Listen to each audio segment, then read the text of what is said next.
Hello again. I'm here with Andrew Lee, co-founder and CEO of Buoy Health. Andrew, thank you so much for setting aside the time and welcome to the show. Thanks, Patty. Thanks for having me. Wonderful. Tell us a little bit about yourself and how you came about starting Buoy Health. Sure. I am a doctor by training. I actually started Buoy back when I was in medical school. So I was at Harvard. I was going to go be a neurosurgeon. That was my life's dream. And then my last rotation was in the emergency room at MGH in Boston. And I just kept seeing all these patients who are Googling their symptoms, reading something online, and then just making a bad guess as to what kind of care they should be seeking. And that leading to a lot of bad outcomes. So real story, I saw a woman with a jammed finger, followed by a man who had an ulcer on his foot from a history of poorly controlled diabetes. The ulcer had become infected and we had to amputate his leg that night. And I, still remember saying to the first person, like, hey, you're fine, you can go home. And she pulls out these printouts from the internet telling me why she thought her finger was broken and why she was waiting in the ER for 6 hours. And then the very next person, and I was like, sir, I'm so sorry. Had you waited a couple of hours, had you come in a couple of days earlier, we could have saved your leg. He pulls out printouts from WebMD telling me why he had waited and why, he didn't think we should amputate. And unfortunately, my dad got really sick. He had a mini stroke, didn't go to the doctor. I had two younger sisters who are both docs. And so I was like, Dad, why didn't you call one of us for help? You have like unlimited free telemedicine. I mean, he paid for it, but in a different way. And he was like, you guys are working. I was like, okay, why didn't you Google it? And he was like, I don't trust what I find on Google. So for me, that was this emotional tipping point. 3 months for graduating, I took a sabbatical from school and started Buoy and just became obsessed with this idea that consumer-driven healthcare, shopping in healthcare, all wasn't real. It wasn't possible because it was predicated on this idea that a consumer or a patient or a person, a member, however you want to call them, when they're sick, like they have to be clinically trained to figure out like what it is, what treatment they should pick, right? Like what doctor they should see in order to get the treatment, in order to get the outcome that they're looking for. And that's just not part of our educational system. So we set out to build a product that could solve that knowledge gap, help people figure out, what's going on with their bodies, help them figure out what treatment will lead to the right outcome for them. Yeah. And that's the journey we've been on. And so, you're known as a company that is in the AI-enabled uh, digital healthcare space. And AI is a very broad term today. At a very broad level, it refers to taking large amounts of data, making sense of it, and providing clinical decision support. But then AI is used in other contexts and other functions as well. I'd love to hear your definition of what AI is and how you applied that to starting your business and running your business. Sure. I mean, I think AI in the most basic sense in my mind is, the ability for a non-human entity, in this case, obviously a computer, to deduce something as if they were a sentient, intelligent being.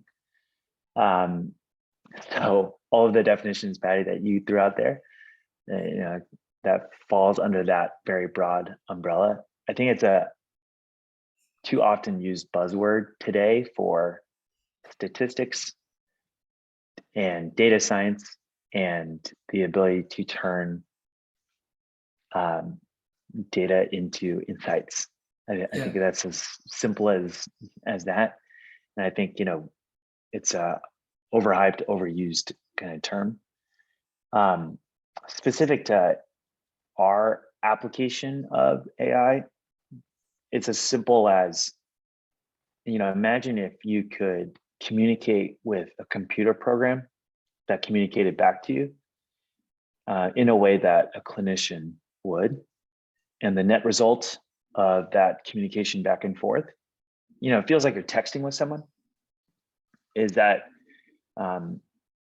Buoy actually tells you what's most likely going on, and then, as I mentioned before, what the best possible treatment is for what's going on, and to help you make a really educated self-diagnosis, self-triage, self-navigation into the right care at the right time. So you use it primarily for triaging based on inputs that patients or consumers may put into the tool, and you match it up with data at the back end that throws up a set of potential recommendations or likely diagnosis or whatever the case may be. And it's used by a physician. I imagine it's not used directly by a consumer, or am I wrong? Yeah, no, it's used by the consumer. So Okay. I very purposely did not say that we diagnose. We're not, trying to replace a doctor. We're really replacing what today is a very rudimentary system for narrowing down what's going on with you, which is a search engine that narrows things down for a whole host of different things. Yeah. So in this situation, yeah, you're talking to a computer program. It's asking you questions. You're answering them in real time. Thousands of possible questions are getting re-ranked. At the end of the interview, which takes about two to 4 minutes, we show people 3 possible matches. They get to see reasons for and against each match, which then helps them understand, okay, yeah, I do have pretty moderate, knee pain, not, minor knee pain. It helps them then decide, okay, yeah, actually, this seems like the most logical match for me. And then based on that, based on their clinical situation, based on their benefit design, based on their insurance information, if we're working with their particular employer or their particular payer, we can then show them, okay, here are the services that are in network for you or subsidized by your payer or your employer, and to then get them into that right care at the right time. So that brings us to the fundamentals of the economic model of the business, right? There's a user, which in this case is directly the consumer. There's someone who's paying for it. From what I understand, the the payer could be either the employer, the payer could be a commercial or a Blue Cross kind of a payer, or it could be the consumer. So I, as a consumer, could potentially go download the app and use it and pay for it as well.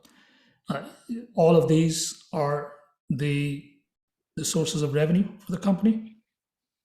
The main source of revenue from the company is actually from the self-insured employer and the payer. We don't charge consumers for accessing Buoy. You can go on buoy.com right now and it's totally free for you to use. If you get it through your employer or through your payer, also free for you to use. The employer, the payer is paying us to essentially configure Buoy to their particular network design, their particular set of point solutions, their particular services that are in network for them, to then drive them into that right care at the right time. So that clarifies. That's really helpful. I noticed that you didn't mention providers. So you're going to employers and to payers. Any particular reason why providers are not a target market for you?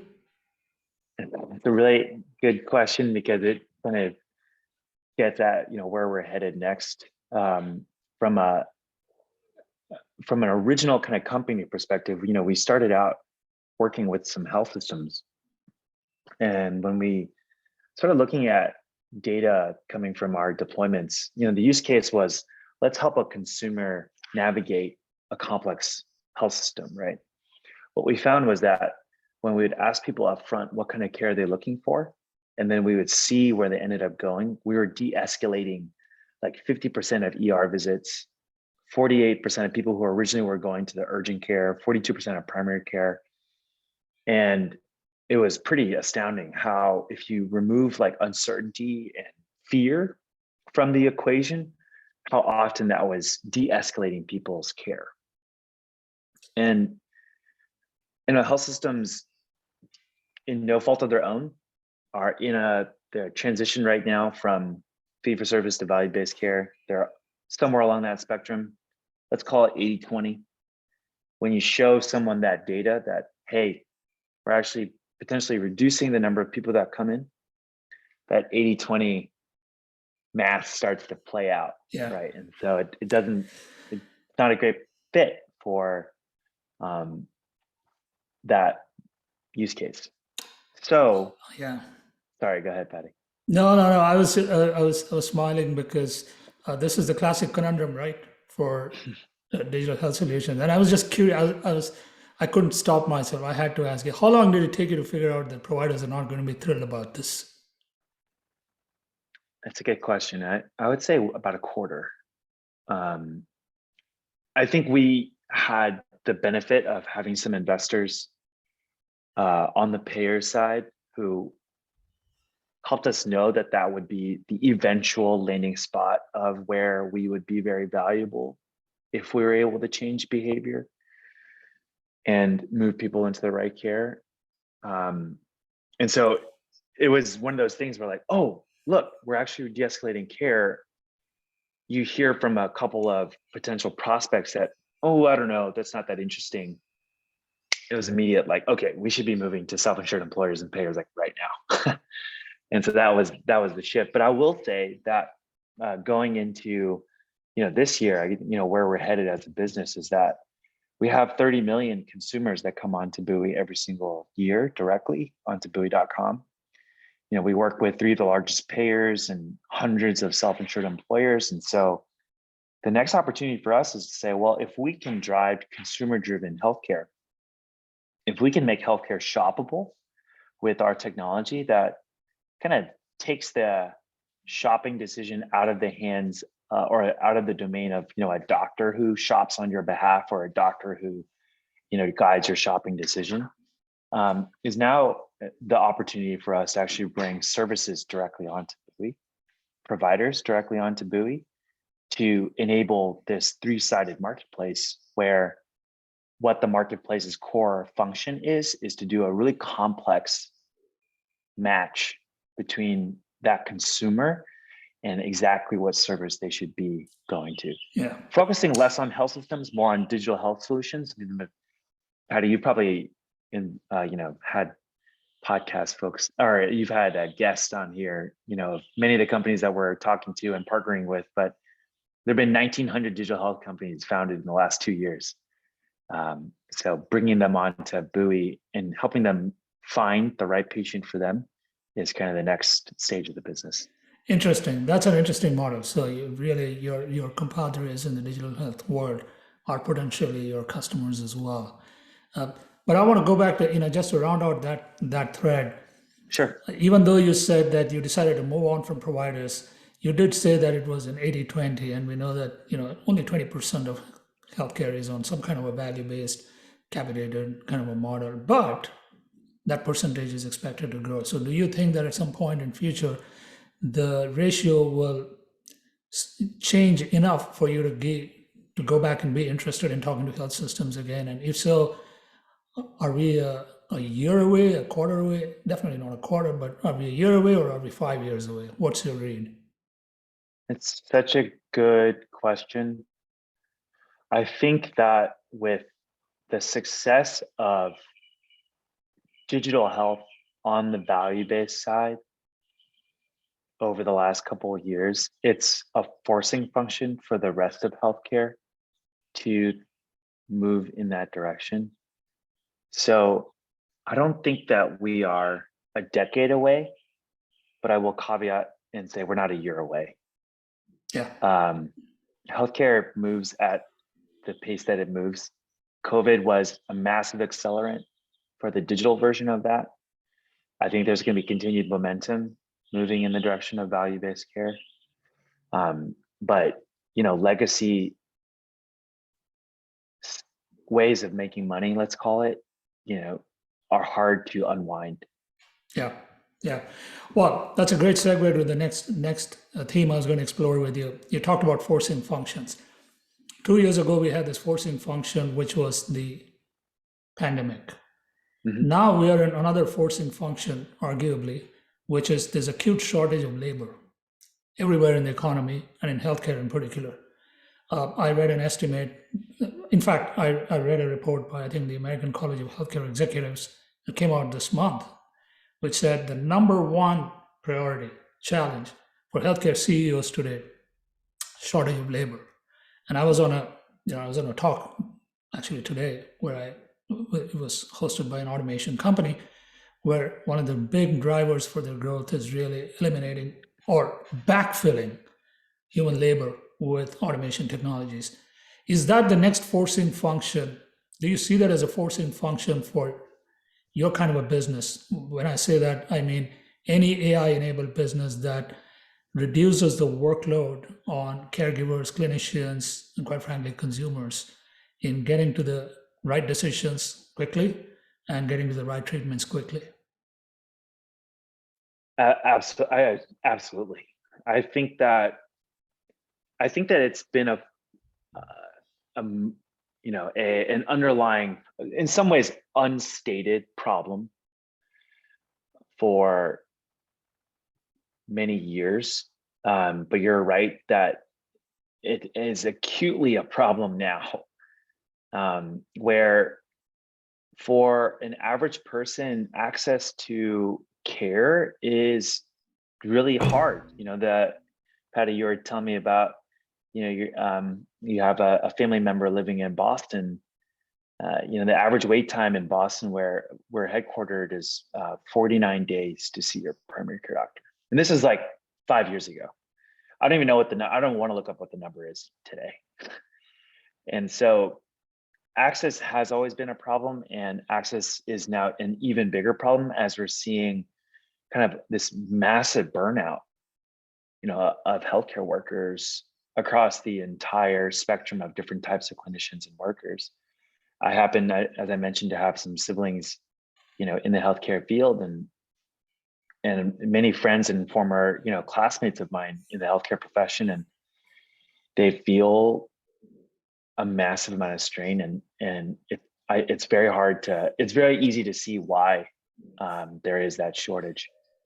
And so when I think about the future of our company, the future of digital health, I think the thing we really have to focus on is, for the labor that exists out there today and in the future, how do we make sure that they're doing, I know the catchy phrase is like practicing at the top of their license, but the way I think about it is like, clinicians and humans specifically are really good at healing. The pat on the back, the treatment rendered in a kind, compassionate way, that is a job that's extremely difficult to replace by anything automated. And I think that everything else besides the act of healing should be automated away. And so when we think about that, I think of like the fact that, well, when you go to the doctor is not just the healer, they're also your shopper. They're the ones that are like, hey, here are your options. You can do A, B, or C. What do you want to do?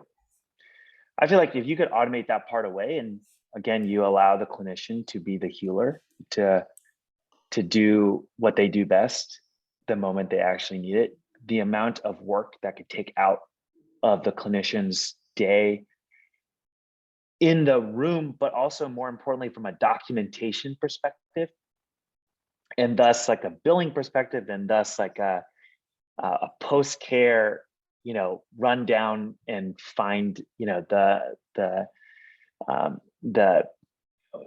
what is left to be paid by the patient problem. Like there's so many issues there that could just get rid of. And so I think there is just a treasure trove of today human or manually done parts of healthcare that should be automated by technology.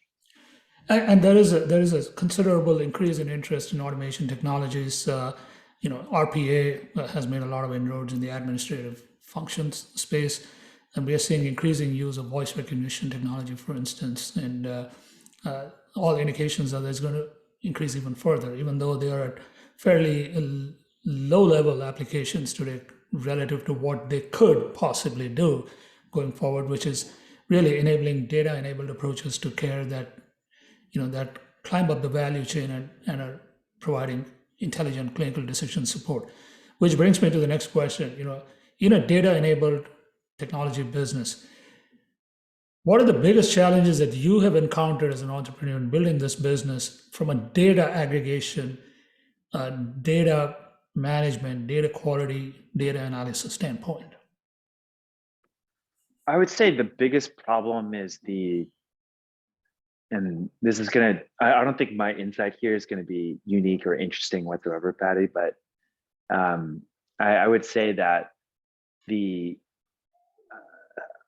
the silos of healthcare data are very real. Everyone sees data that is really owned by the patient to be theirs, and theirs alone.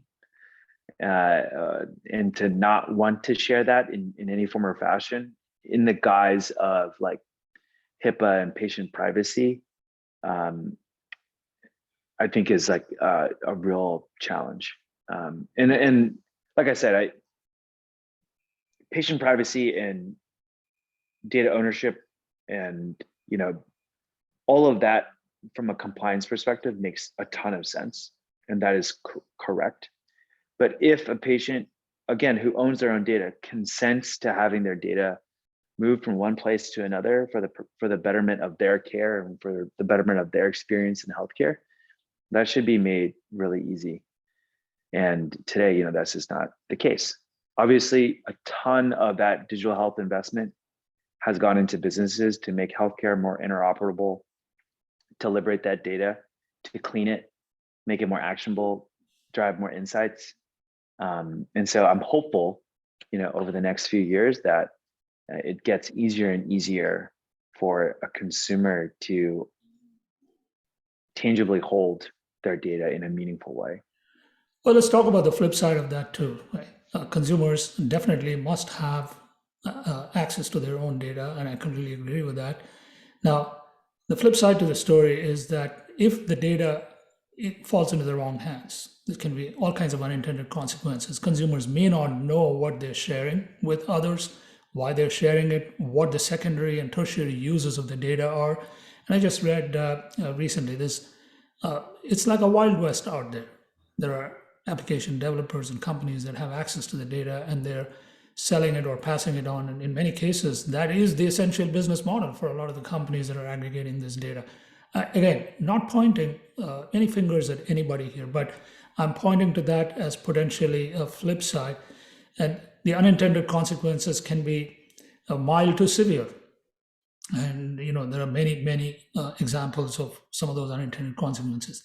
Now, with the caveat that I am an optimist, and I truly believe in the power of data and AI and advanced analytics to really make a big difference in care. How do you, as a company, as a founder who is really in the AI, the data aggregation and analysis business at the end of the day, how do you address it at your company level, and what are your views on this? I mean, our view, and I'd love to come back to Patty, your point, because I think it's a really interesting counter to what I said. Our view is that at the end of the day, trust with the patient is it.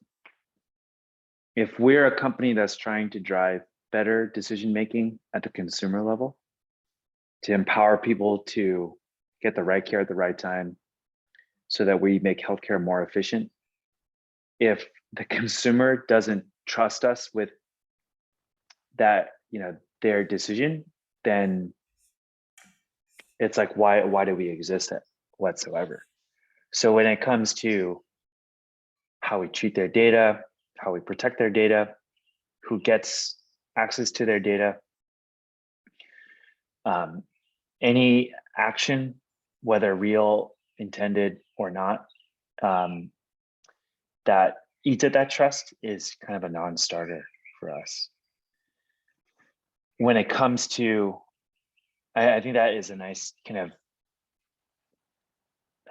I guess, segue into kind of your earlier point, which part of you're saying like, okay, well, what about the secondary consequences of, or what if the consumer doesn't know like how their data is being used, or what if it's being done in a nefarious way? And this is controversial what I'm going to say, I think that has definitely proven out to be true in almost in many other kind of tech industry, like parts of tech, where the products themselves are addictive and are really kind of a means of like gathering data and then monetizing that data in a way that may not be best for, for that person. I think healthcare is different. People don't come and use healthcare for purposes of, Selling vanity. advertising. Yeah, like there's the intent of someone going into healthcare is to be able to go back to their baseline, is to get healthy again. And so if it turns out that this company is doing something bad with their data and it comes out, in my mind, there's no way that that company will be able to exist for very much longer, because there's going to be a flight to quality, because like, again, people aren't on the website to look at their friends' stuff, it's healthcare. They just want to get better. If I go to that site and that site is selling my data, probably not going to go on that site anymore. So I have a bit more trust in the consumer to not let that happen, because the intent when in the healthcare context is just different than in other contexts where unfortunately we have seen that misuse of like consumer data. Yeah. That's my optimistic hope though. No, I think that's well said. It's a very, very balanced view, and I'm glad that you kind of presented both sides of the coin. And I think you do make a valuable and important comment, which is healthcare data is a little bit different. The bar is a little bit higher when it comes Yes. to, and so there are some very serious consequences for misuse of the data, and there's very serious consequences for breach of trust. And so, I wish we could go on much longer. I would love to dig into it, maybe on another call or conversation.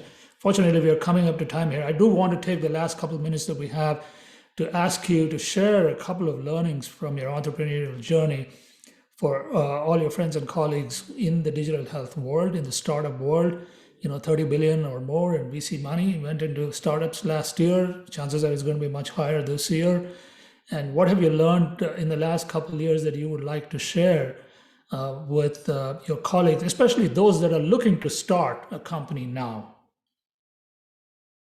I think there's so much to learn in starting a company that can be applied from other industries that apply, that work in healthcare. I think the piece of advice I give most often to people going into healthcare, into digital healthcare specifically, is the part that's different about healthcare, which is that outside of direct to consumer services where someone is paying, these sales cycles in healthcare are so long, regardless of whether you're selling to pharma, employers, payers, health systems, what have you. The cycles are so long that your learning is slow, because by the time you get someone to say no, which in and of itself is a learning, it'll take you 12 to 18 months. And so when you are raising capital and trying to prove something out, it's crazy how much you have to guess correctly in order to make it to the next stage. And I think that is a reality that you, as an entrepreneur, have to embrace. In other words, if it is slow, how can I either speed up my learning in some innovative way, or do I have to raise enough money to last through 2-3 sales cycles? It's just a stark reality that I think is not talked about when, again, kind of trying to apply the tech scene and how tech works and how to start a tech company relative to healthcare and digital health. Well, I hope that doesn't discourage anyone from getting into healthcare, because I think we do need the innovators. I think we need the people who can come and dig in for the long haul And I do think we need the investors who are going to have faith that eventually it's all going to work out. Andrew, it's been such a pleasure speaking with you. I wish we could go on much longer, but maybe back again on another call. Once again, all the very best to you and to Buoy Health. And thank you again for being on the show. Thanks, Patty. It was so good to talk to you. Thank you. All right.